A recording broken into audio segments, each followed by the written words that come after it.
Never Thanks, stop. Coach. Thanks, Coach. Appreciate your time. I know it's a busy day with National Signing Day, but we're here, and I know you're really excited to talk about the class today.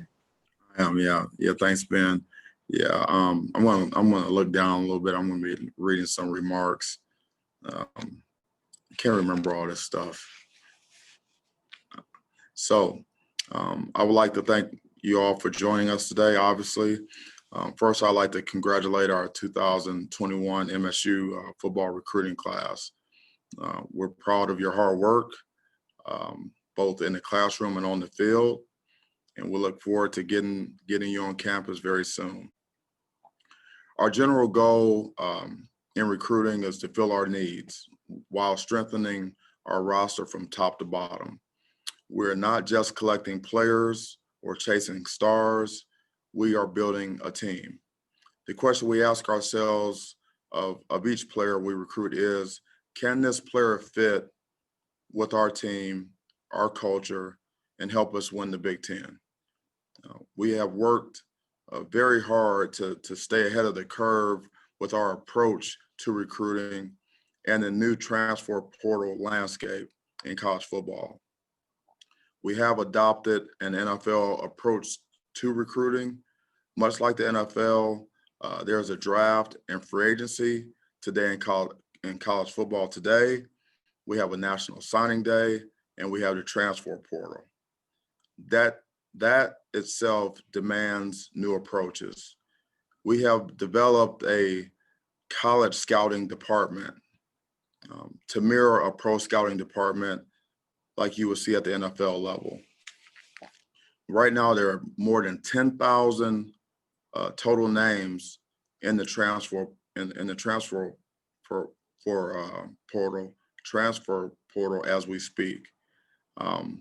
So our new approach is a college scouting department and a high school scouting department, just like you would have in the NFL.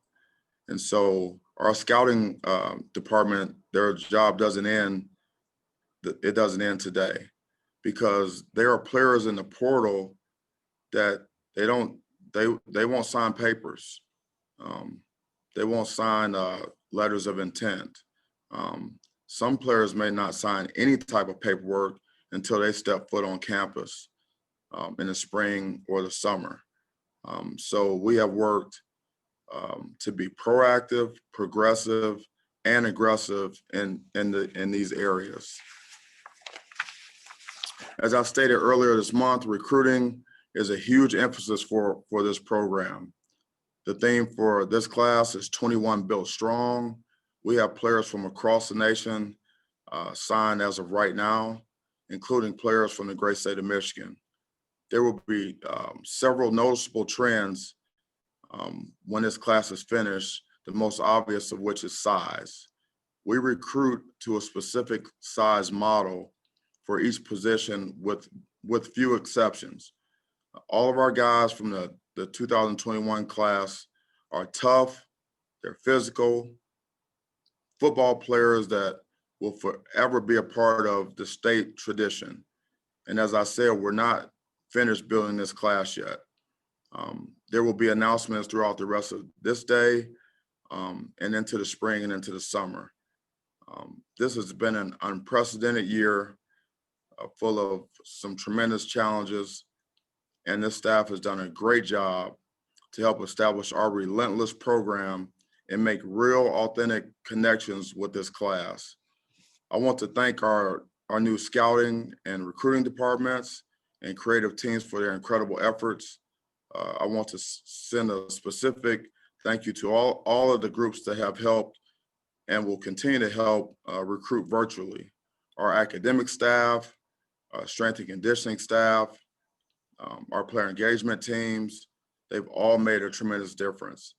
And lastly, I'd like to thank Coach Izzo for his support of our program, as we've been able to piggyback on some of their tremendous successes in recruiting and what they're doing on the court. This is a very special day for our program. We continue to cement our process.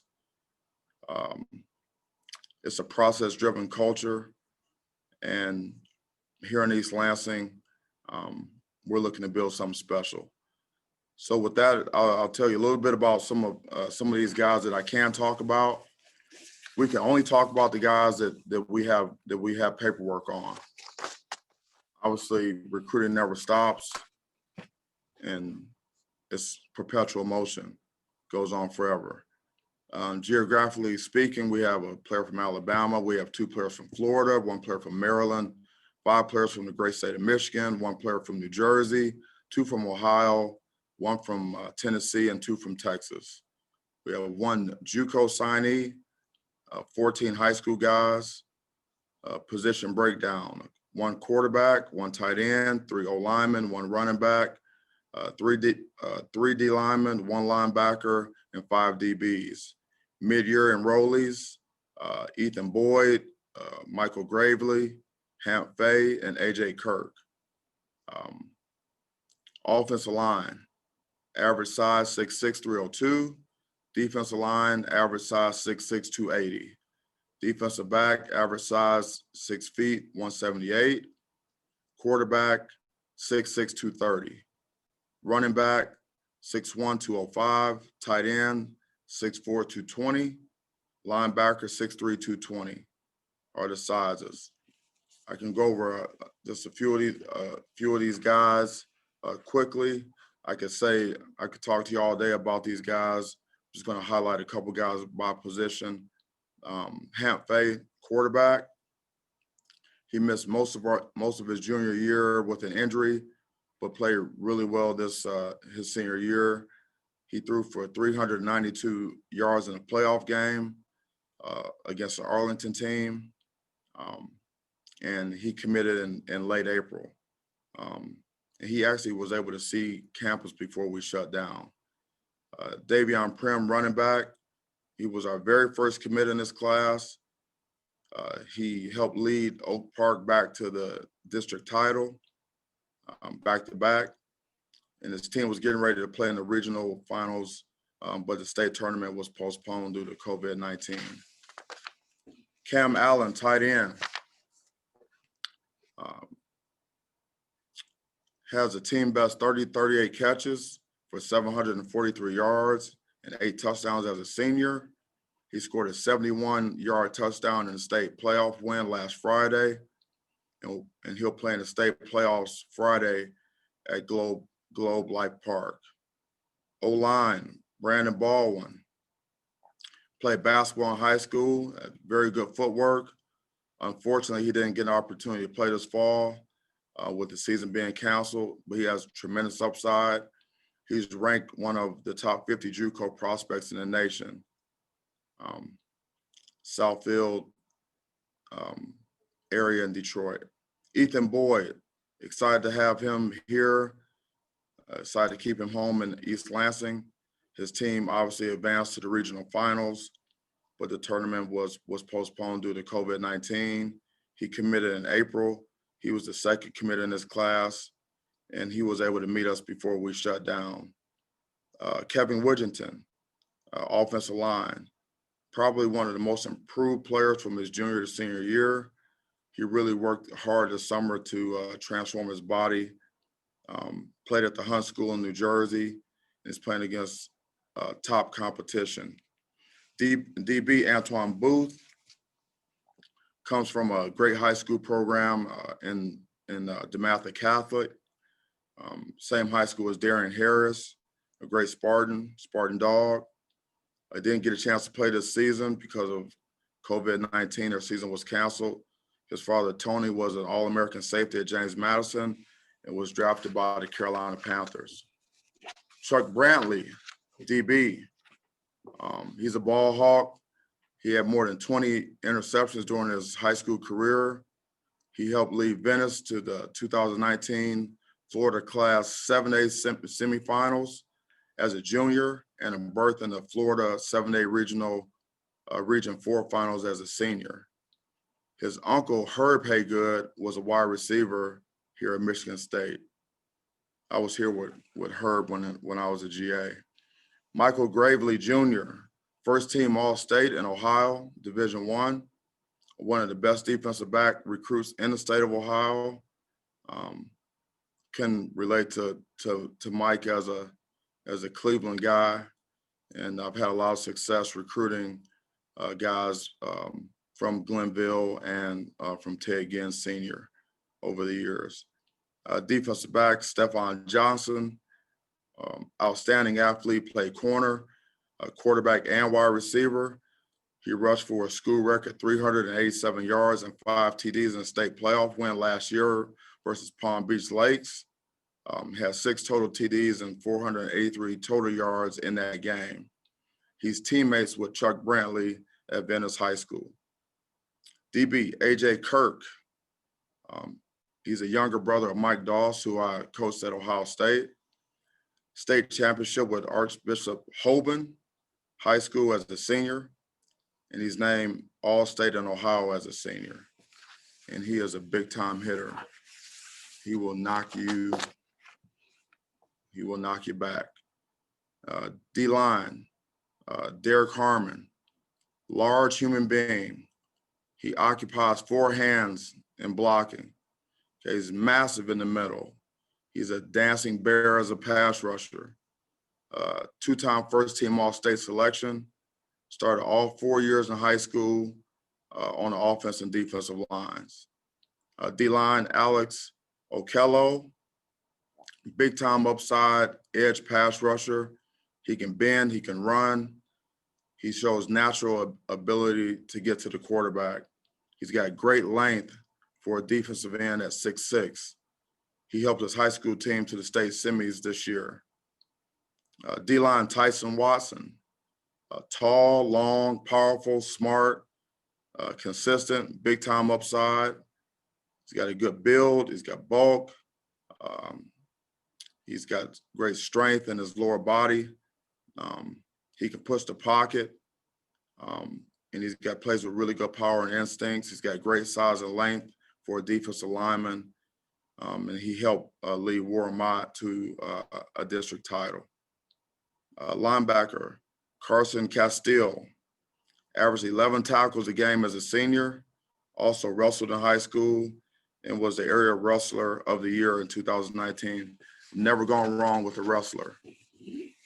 So with that, I'll open up for any questions you may have about this class, and then I will be getting ready for practice today. We have a 2:30 team meeting, getting ready for Maryland. Thanks, Coach. Appreciate it. We'll start with Matt Charbonneau, the Detroit News. Sorry, caught me off guard there a little bit. Well, obviously a busy day, and I'm curious, and on a day like this, are you spending a lot of your time just talking to the guys that have sent their letters in, and how much of that time is also split with continuing to work on the guys that have committed but haven't sent the letter in, and other guys in the class you're still working on? How do you split this day between all that? Yeah, I'm just doing all of the above. Yep. Multitasking. Do you feel good about where the overall class? I know you can't talk about specific guys. Do you feel good about the direction you're heading with guys we don't see on this list yet that you're still working on? I feel good about our class and what we're building. Like I said, recruiting never stops. It's very competitive, and we've still got a lot of work to do. We're very active in the portal, and it's just a relentless effort to get the players that fit our program. Next question will go to Jim Comparoni with Spartan Magazine. Hey, Mel, your assistant coaches, from what I understand, they recruit their position nationally rather than maybe having a geographic location assigned to them. In what ways do you think that's effective? And did you pick that up from other coaches you've worked with in the past that you've adopted, or is it something new that you've brought? No, we do both. Our coaches have recruiting areas, and they also recruit by position, and that's kind of been the trend for the past several years. For example, if I'm an offensive line coach and I have a big time receiver in my area, Well, obviously that receiver is going to want to build a relationship with the receiver coach and the offensive coordinator and the head coach. So there's a balance there between area and just recruiting, being position specific. And so we have to do both. How unique is it going to be when you get a chance to meet with these recruits face to face? First time ever that coaches across the country have had to sign players that they haven't met face to face. And how did you adapt to Zoom recruiting, and how much of a strength is that going to be for you in the future? Yeah, I mean, it's going to be exciting to see some of these guys for the first time face to face. I'm looking forward to that day. We adapted quickly to the Zoom recruiting, and I mean, it was just necessary. We left the office, I think, on a Friday, and we started Zooming on that following Monday, and that's really what it takes. We're FaceTiming and Zooming this morning, and into late last night. It just never stops. It's just something that you get used to, you adapt, and it is what it is. We embrace it. We embrace the change. Thank you. You're welcome. Question will go to Chris Solar, the Detroit Free Press.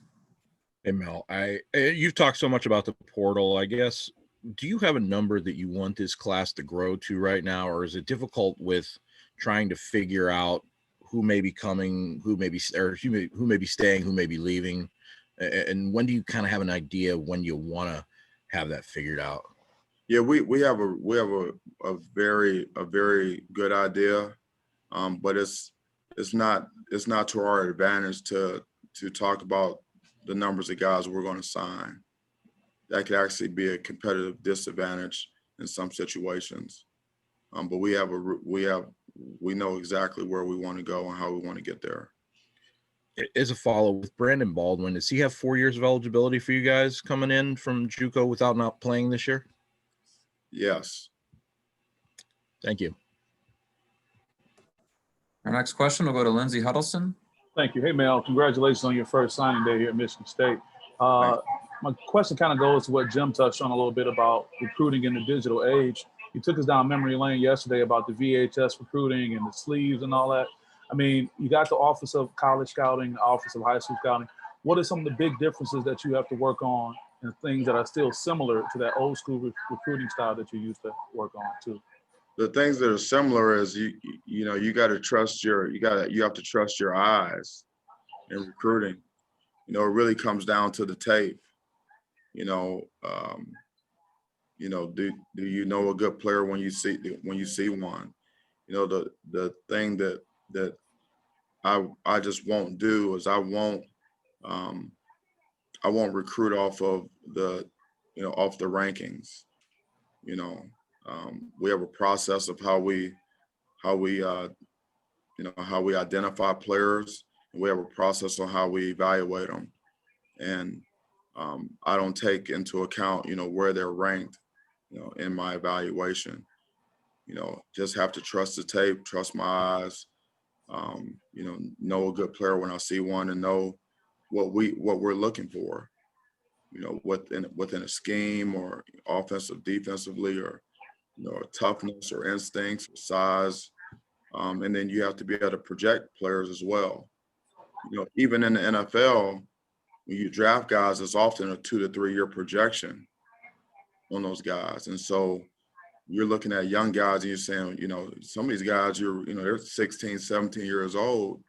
You're saying, what is this? What do we think he's going to become? You have to be able to project. And then one thing that hasn't changed, you also have to do your homework on the background, on things that you can't see on tape. You have to be very diligent, and you have to connect. You have to connect with the player, with the student athlete. You have to connect with the family and anyone else who's involved with the student athlete in a significant way. You have to make those connections. You have to build trust, and it does take time. And so those are things that are fundamental. Now, one of the things that's changed over the years is I can remember going out in spring recruiting, like in May, after spring ball, and looking for players, going from school to school, going to the high school coach and asking him, who do you have? And passing out questionnaires and leaving blank VHS tapes hopefully that they will send them back with video of guys. And you be hitting 15, 18, 20 schools a day, looking for players. And your biggest fear is you miss someone, right? And so it's not like that now. We already know where the guys are. We already know. You don't have to leave. You don't have to leave your office to know where the players are and who are the best players. You can get that. You can get that on your phone. You can get that on your laptop.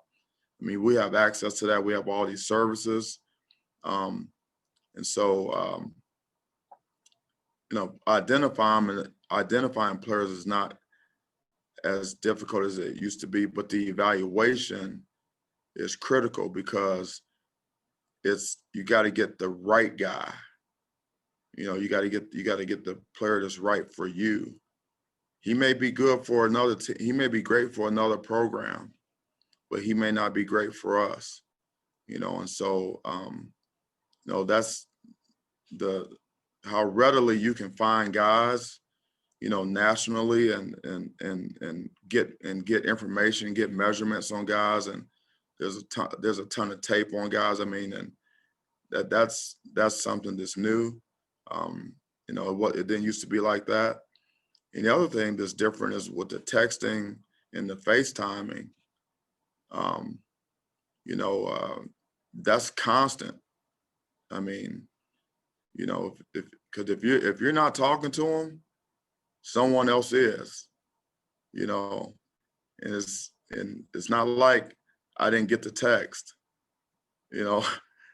So you better love recruiting, and you better love building relationships, and you better love helping people and getting to know people and building those authentic relationships, because the communication is it's a lot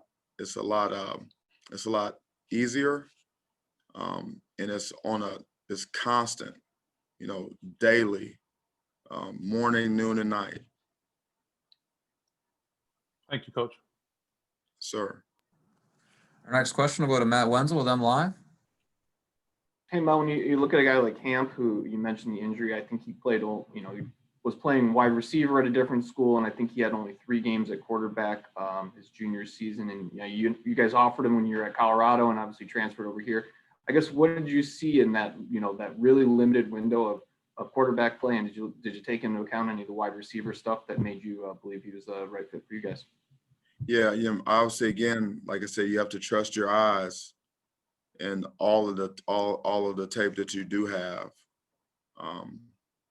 Sometimes you have video that's outside of game tape that you have, and he also ran track, and you take into account, Jay Johnson, our offensive coordinator, played the position. He played quarterback.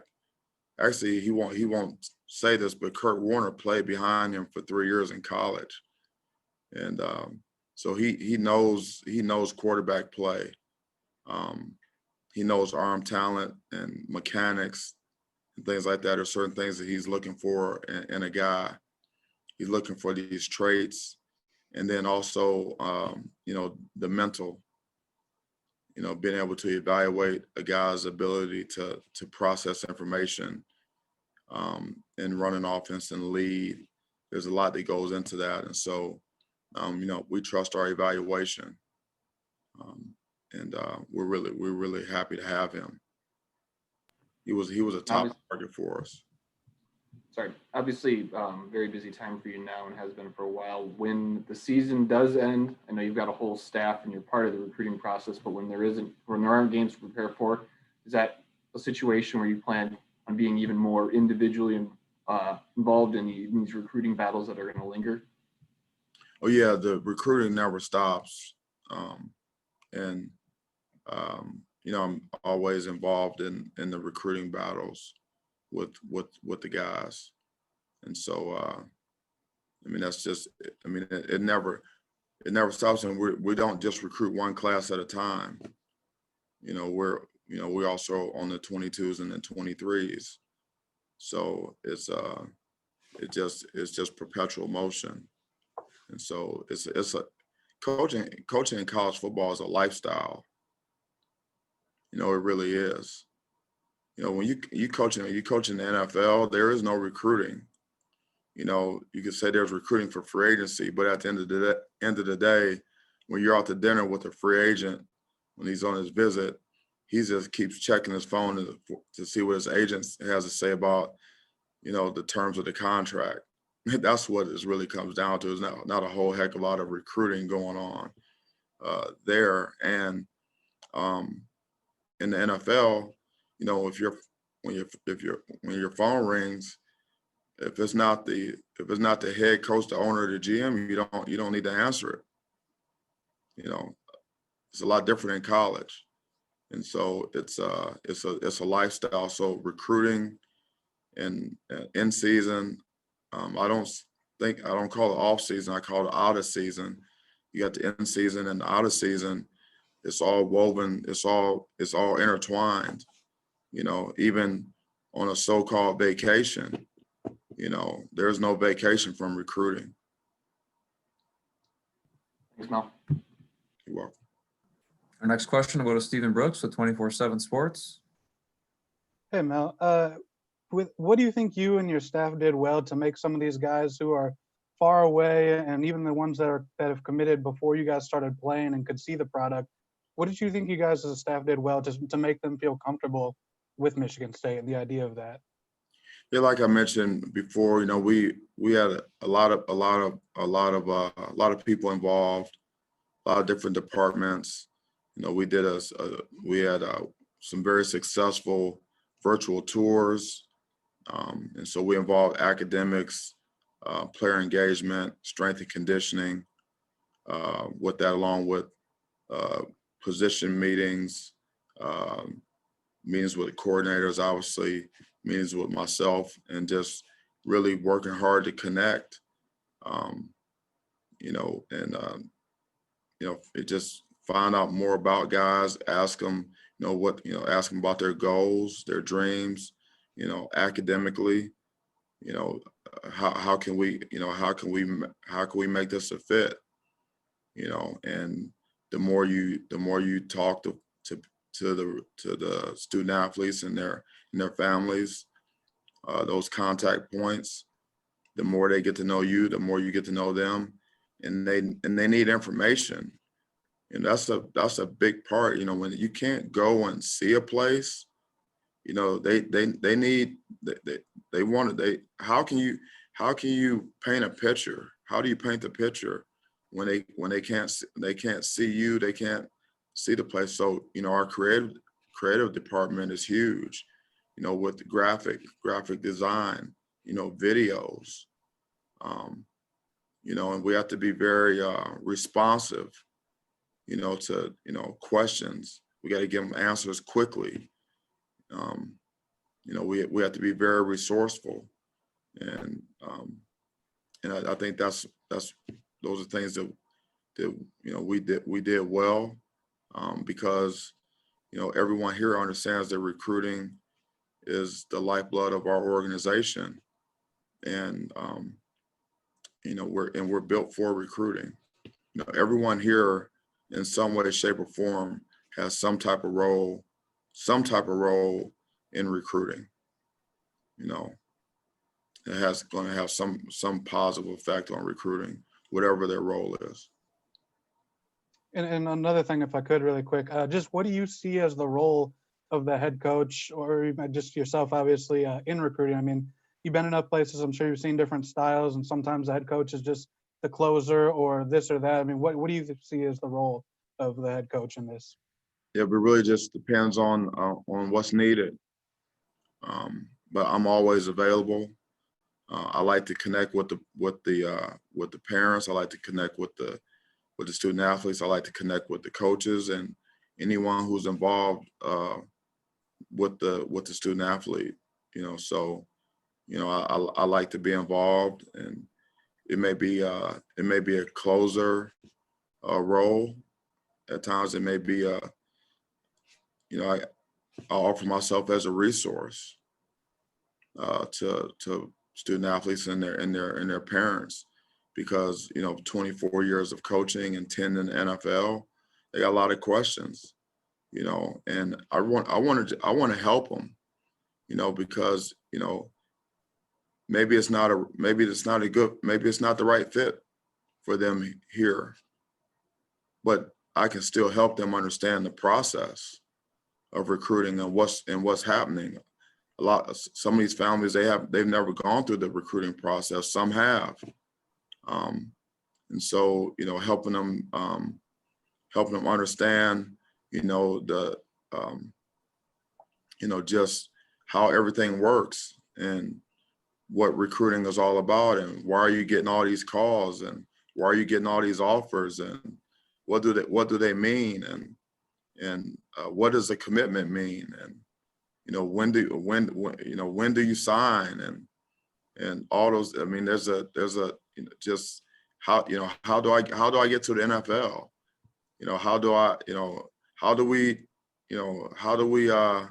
How do you balance academics and athletics? All those types of things. People have a lot of questions about that, and it's a huge decision for them. And these young men, sometimes it's their first big decision, and then you got parents who are they're sending their son off to school, and sometimes it's far away, and so they got a lot of questions, and they want to know what the heck's going on, and so I like to be a resource for them, to just help them explain, use my experience and give them examples. And I think that's I think that's a role that where I can move the needle in a significant way. Thank you. Welcome. Our next question will go to Joe with the State News. Hey, Coach. Just looking at some of the guys, early enrollees or some of them, just how much being an early enrollee, how much does that help someone, especially being a freshman, just adjusting to, coming into a program at the college level from high school? How much does being an early enrollee help some of those guys? Yeah, early enrollee. There's some advantages to it. If you're ready for it, and you're ready to leave high school, earlier, then you can get a jump on your degree. You can grab spring semester. You can get full semester credits right there. You can get acclimated to the campus, into college life and academics without the pressures of having to play a game. Which is different when you come in, when you come into summer school. You come in the summer, you're taking summer school classes. That's not like taking a full load in the fall. You're taking a full load in the fall, and then you have the pressures of playing games. That can be a lot. So when you come in the spring, you don't have the pressure of playing games, and so you can get a really good head start and get off to get off on the right foot academically. You also get that entire strength and conditioning program, which for us this year would be about 8 or 9 weeks of strength and conditioning before spring ball. And then you also get the 15 spring practices, which includes the spring game, where you're installing the offense, defense, and special teams. So you get that as an early enrollee, and then you go into the summer, and then you get the whole summer conditioning program. We do the installation all the way over again. So you get the installation for the second time. So then by the time you get to fall camp, you're going into the third time of that installation, and you're in the best shape of your life. And you already know what the expectations are, and you already are entrenched in the culture. So those are some of the advantages of coming mid-year. And kind of a follow-up to that, Ethan Boyd is a kid from East Lansing. I know you kind of touched on him a little bit ago, but just having someone from a local school to be able to come here and play Michigan, play at the school that, he just grew up next to, just how cool was that for, just the recruiting process with him and his family? I know they both went to MSU too. Yeah, it's pretty neat. I'm really excited for him. And he had a heck of a year. And I really enjoy watching this film. I got a chance to meet him. He's a great kid. He's got a good face. He's what you're looking for. He's got the length. He's gonna represent Michigan State very well, and I know that his family is very excited. Thanks, Coach. Next question, go to Steve Courtney with WJR. Coach, how you doing? Appreciate your time. Yep. On this recruiting day, just a question about the whole transfer portal thing. It wasn't long ago when somebody committed to a program that they were committed. Now it's kind of like a prenup in essence that, what, I'm going to go here, and if it doesn't work out, well, we've got a way out. It's a part of the game. I get it. You mentioned 10,000 names on it, Coach. I'm just wondering if you have a thought one way or the other. Is the transfer portal a benefit or a hindrance to college football?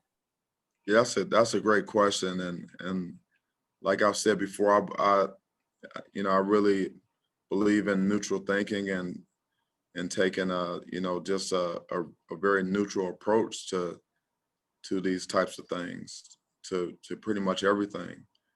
And so, the portal's here, and it's not going away. So we're going to embrace it.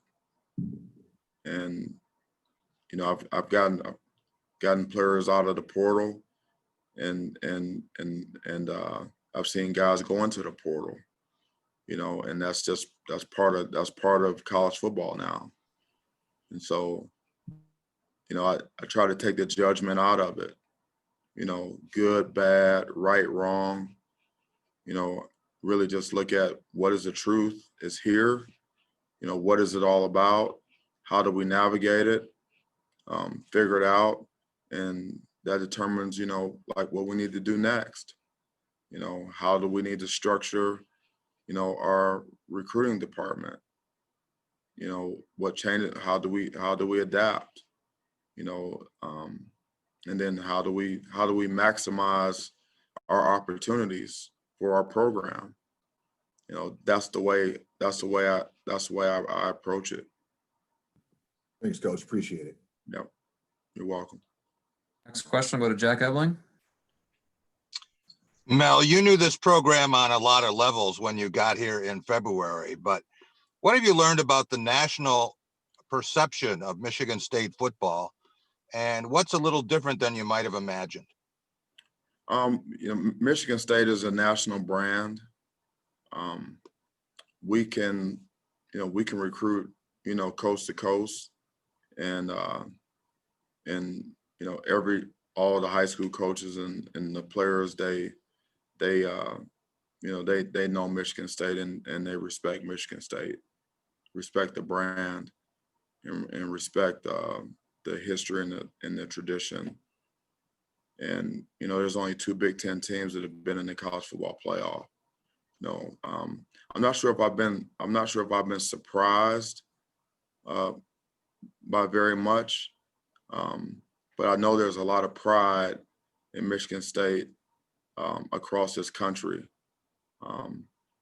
There's Spartans everywhere and they're very supportive, and they want to see us do well in the worst way.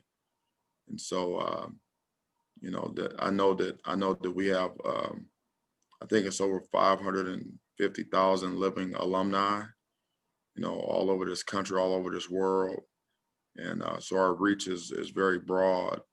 And we have a lot to offer here at Michigan State. And so we're very proud of our academics. When we're very proud of our, you know, our athletics and our tradition and our history. And so you know, we have a lot to sell. If you can't recruit at Michigan State, you probably can't recruit. We have time for a few more. I'll try to get to everybody to at least once. I'll go to Natalie Kerwin with WILX. Hey, Mel. You know, there are quite a few females on your staff this year that helped with the recruiting process, specifically Lisa, who's the director of on-campus recruiting. Yeah. And you have a few other on-campus recruiting coordinators as well. So having Lisa and those other ladies on staff in these big roles, especially as females, is something you might not see much on other teams. You know, how have they helped with the recruiting process this year? Yeah, they've, you know, tremendously. We have Simone Prue, who's our director of sports administration. You know, we believe in diversity on our staff, you know, from top to bottom. And so, you know, diversity is huge with me, and assembling the staff.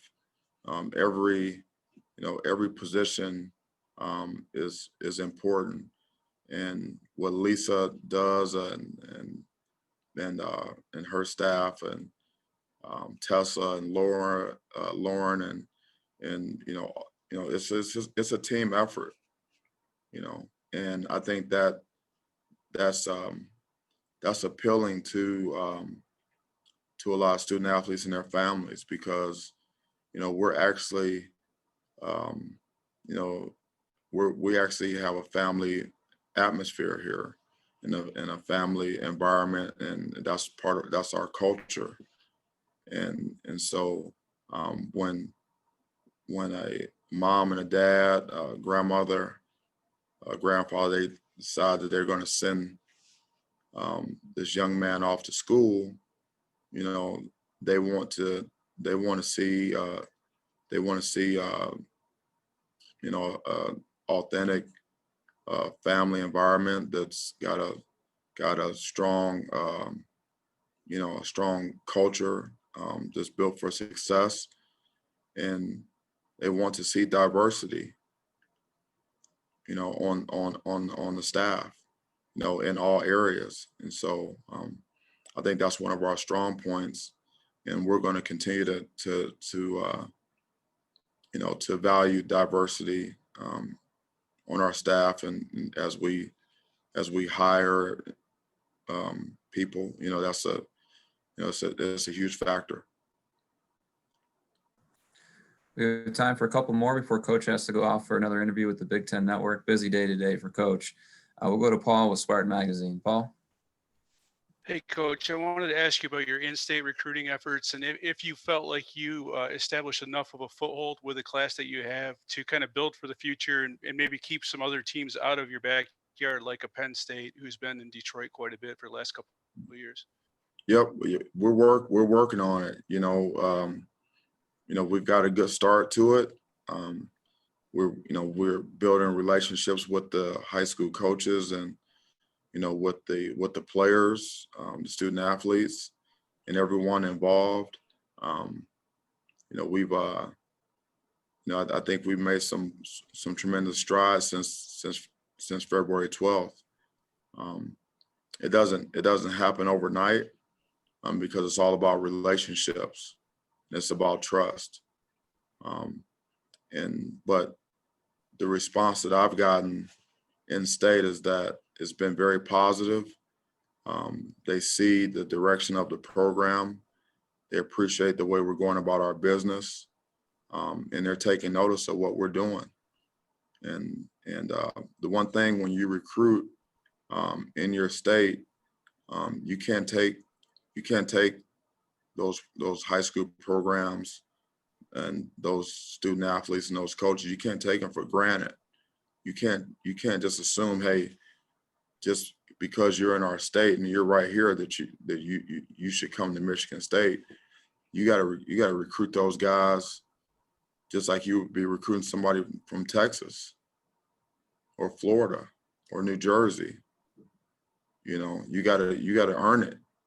You know, you really gotta dig in. You gotta earn it, and you gotta build the relationships, and you gotta dig in there. And you gotta fight for them, and it's a process.